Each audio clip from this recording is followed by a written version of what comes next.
Okay, so it's 8 o'clock in the morning on Tuesday, I think, and we're meant to be on a ferry at the moment going over to some sort of some play project. So what we did is we got up at 6 o'clock nice and early. We knocked for the girls at about 10 to 7 to make sure they were up and said, oh yeah, 10 minutes, that'll be fine. So we waited and I gave them a call and they didn't answer their phones. So we waited a bit more and knocked on the doors and there was nothing, so I waited a bit more. I tried to call them again, went downstairs to reception, they hadn't been there, called their room, then tried to call their phones again. I got a text that will be there 2 minutes. So I waited 5 minutes and it was 5 to 8 and we had to get the ferry at about 10 past. So I thought, well, we're going to be late, we're going to miss it. And then we got a call from Marie saying, oh, where are you? And we said, we're downstairs. What do you mean downstairs? We're downstairs in the hotel. And they had, for some reason, assumed that we'd gone away and left them. So they just got on the bus, so they've gone down to town and they're off now with the children. So we've got 2 hours to kill at the hotel. Our next ferry is at 10 o'clock and we've been up since 6 ready. So that was it's been a successful morning so far. And yeah, we'll see what the rest of the day brings.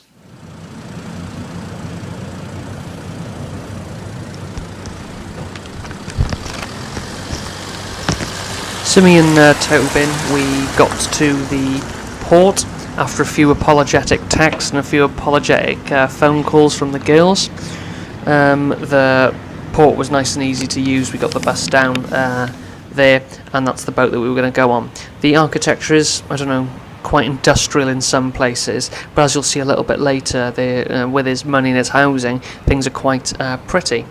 So what we did was we jumped on the boat and we were able to just keep warm on the seats. We didn't want to go upstairs at that moment because we've been standing in the cold for too long. So in a minute there's going to be a shot of some seats.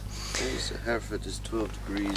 We were going to meet the girls at a school for 80 children. So there's only 80 kids, and you'll get a size of how big the school was from the playground and the grounds that they were able to go to.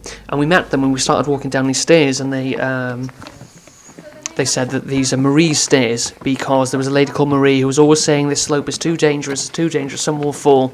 And eventually, of course, she tripped, fell, broke her leg, and they made these stairs for her, and they called them Marie's stairs. The kids don't have a lot of supervision when they're out and about. They're allowed to go all over here, and everything you see over the next, I'd say, 2-3 minutes, maybe I'd say the next 4 minutes, in fact, the children are able to go out and just be by themselves, not be supervised at all. In the classroom we're looking at now, what I'm going to do is have a little look in here with my camera in a second, and they've got lots of circular saws and lots of big proper machinery, and this is only a primary school.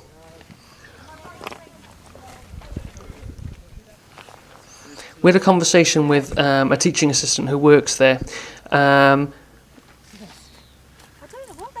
and she explained that as an employed person you get around 4,000 krona, which works out as about £472 a month.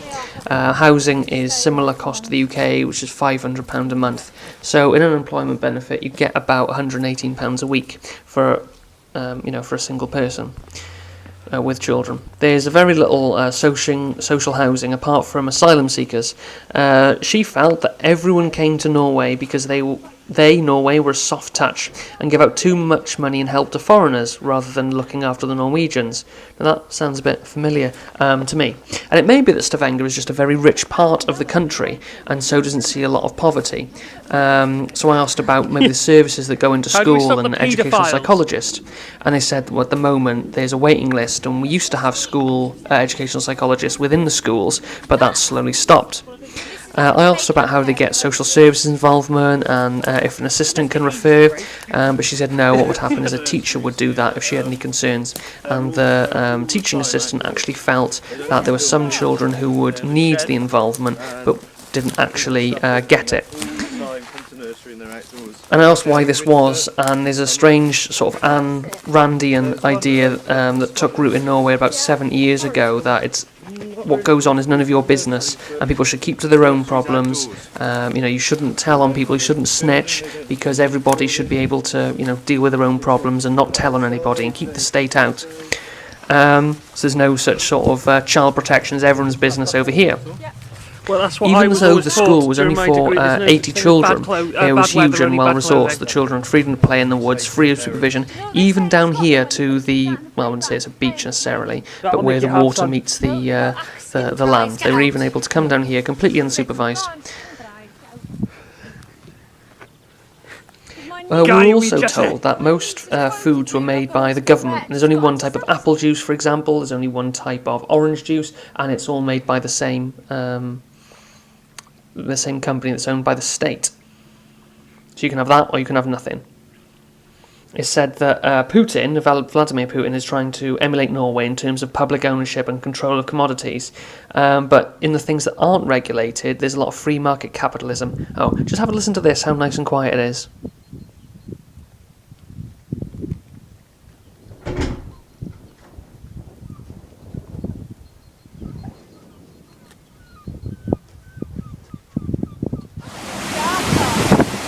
Yeah, so just to reiterate, it's not a holiday. There is a lot of free market capitalism in the unregulated areas, such as housing, leading to a generation of 20-something people, the 20-something-year-olds, with no ability to get on the housing ladder. Get out of the way. There's little housing benefit either, so if you lose your job, you have to go and live with your parents, and they have to sort you out. In the 70s, they discovered in Norway a lot of oil, and everyone wanted to be an engineer. So they invested heavily in education, leaving the past for vocational skills such as carpentry or plumbing, things like that. And they now have a lot of Polish, Estonian, and other Eastern Europeans who are described as hard-working, picking and working in the fields and building their houses. So Norway is, quite different, yet so similar.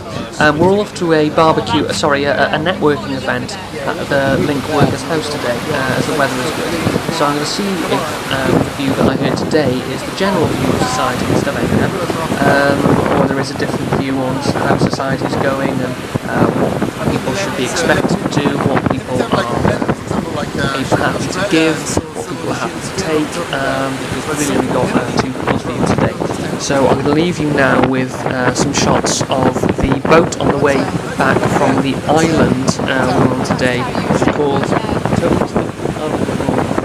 Vasoy. From Vasoy going back to Stavanger, and just to remind everybody, I'm not on holiday, and this is definitely work. That's right, I don't have a boat.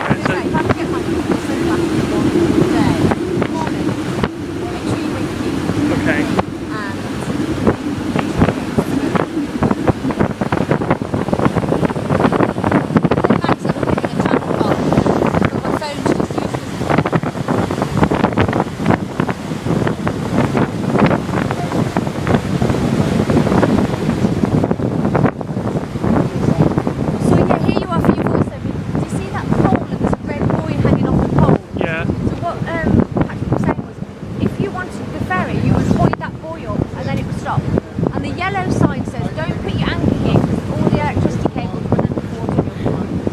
Ruin it for everybody. And electrocute yourself.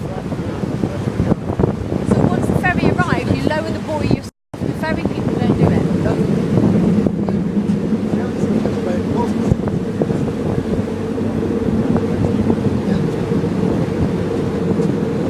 It's just telling Josh about the buoy. You have to, this big red buoy, you winch it up if you want the ferry to stop. Otherwise it just keeps going.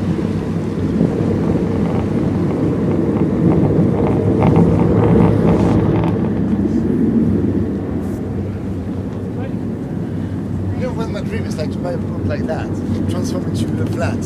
Yeah, and live on it. Yeah, that would be fantastic. And then you can just move where you want on different days. Yeah. Oh, you're getting a shot of this. Yeah.